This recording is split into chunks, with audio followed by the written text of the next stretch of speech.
প্রাথমিক বিদ্যালয়ের শিক্ষক মানেই একজন যোদ্ধা। অনেকেই বলে থাকেন প্রাথমিক বিদ্যালয়ের শিক্ষকরা শুধু বসে বসে বেতন নেন। আসলেই কি তাই? আমার এই ভিডিওটা তাদের জন্য।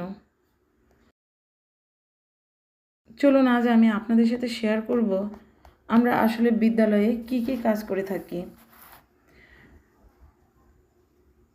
আমরা বিদ্যালয়ে পৌঁছে যাই 9টার মধ্যে।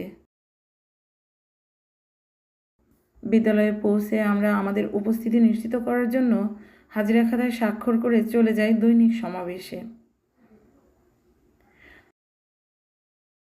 আজ বেশ কয়েকদিন যাবৎ বৃষ্টি হচ্ছে, তবুও শিক্ষার্থীরা নির্দিষ্ট সময়ের মধ্যে বিদ্যালয়ে উপস্থিত হচ্ছে।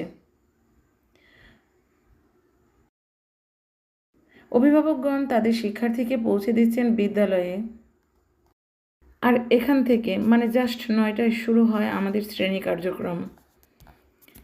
এরপর আমরা সমাবেশ শেষ করে চলে যাই শ্রেণীকক্ষে। একটা বক্স আছে, সেটা কি তোমরা সবাই দেখতে চাও? তোমরা কি ধারণা করতে পারো যে এই বক্সে কি আছে? ধারণা নাই? তাহলে আমরা এখন একটা মজার গেম খেলবো। সবাই কি রাজি? ওকে, আমরা এখন গেমে চলে যাব। আর প্রতিটি ক্লাসের জন্য সময় নির্ধারণ করা থাকে 9:35 থেকে 10:30 পর্যন্ত, 55 মিনিট।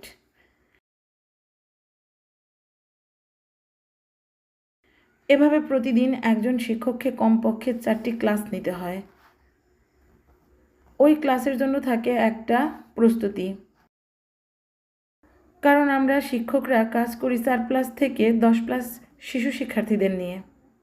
আর প্রতিটি ক্লাসে গড়ে 42 থেকে 48 জন শিক্ষার্থী উপস্থিত থাকে,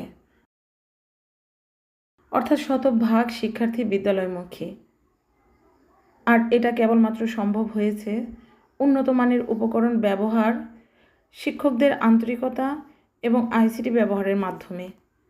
এছাড়া রয়েছে হোম ভিজিট, উপবৃত্তি প্রদানের কাজ, হালফিলকরণ, কাপ কার্যক্রম এবং প্রধান শিক্ষকের মনিটরিং।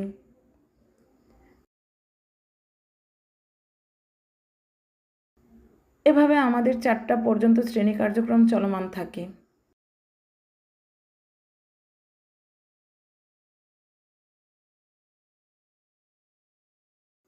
আর এভাবে বিদ্যালয়ের প্রতিটি শিক্ষার্থী দক্ষতার স্বাক্ষর রাখছে নিজ নিজ অবস্থান থেকে।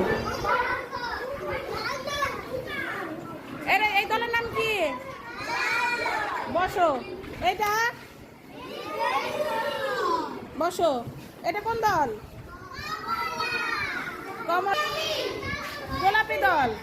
ঠিক আছে।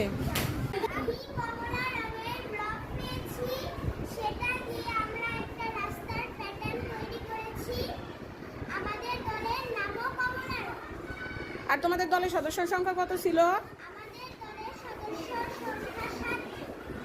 ওকে, তোমাদের জন্য একটা জোরে হাততালি। সবাই একটা তালি দিয়ে দাও ওদের।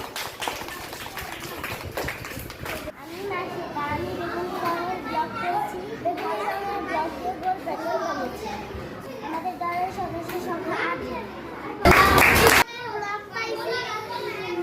গোলাপি রঙের ব্লক দিয়ে আমরা রাস্তার প্যাডেল বানাইছি। আমাদের সদস্য সংখ্যা 7 জন ছিল। জোরে একটা তালি হয়ে যাক। এতেই শেষ নয়, 4টার পর শুরু হয় স্টাফ মিটিং, অর্থাৎ পরবর্তী দিনের প্রস্তুতি। প্রধান শিক্ষক শ্রেণী পর্যবেক্ষণ করে যে বিষয়গুলো আরও উন্নত করা যায় সে বিষয়ে নির্দেশনা প্রদান করে থাকেন এই মত বিনিময় সভায়। আর এভাবেই অতিবাহিত হয় আমাদের এক একটা দিন। যে প্রশিক্ষণগুলো করছি, বিশেষ করে অঙ্ক, বাংলা, ইংরেজি, তাই না?